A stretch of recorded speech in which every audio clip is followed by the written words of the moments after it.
So, నా దగ్గర కొన్ని వైల్డ్ బెటర్స్ అయితే ఉండే అనమాట. సో, దాంట్లో నుంచి నాకు ఈ యొక్క పేరు చాలా నచ్చింది. దీనికి బ్రీడ్ చేద్దామని అనుకున్నాను. కానీ మొత్తం అంతా ట్యాంక్ సెటప్ చేసిన తర్వాత నా దగ్గరున్న మేల్ అయితే జంప్ చేసి దూకి చచ్చిపోయిందనమాట. సో, ఎందుకు దూకింది నాకు కూడా తెలీదు.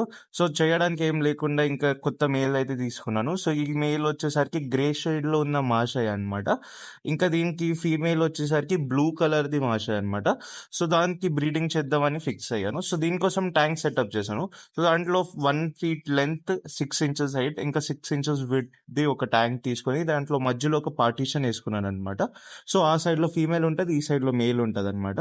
సో, వితిన్ 1 డేలో మేల్ అనేది బబుల్ నెస్ట్ చేయడం అయితే స్టార్ట్ చేసింది. సో, వీళ్ళకి ఒట్టి లైవ్ ఫీడ్ మీదనే నేను కండిషన్ చేశాను. సో, 20 డేస్ వరకు అయితే ప్రాపర్ కండిషన్ చేశాను. సో, బబుల్ నెస్ట్ చేసిన తర్వాత అయితే నెక్స్ట్ డే ఫీమేల్ యాడ్ చేద్దాం అని అనుకున్నాను. కానీ నైట్‌లోనే ఫీమేల్ దూకి ఈ సైడ్‌లో వచ్చి ఎగ్స్ అయితే లే చేసేసాయనమాట.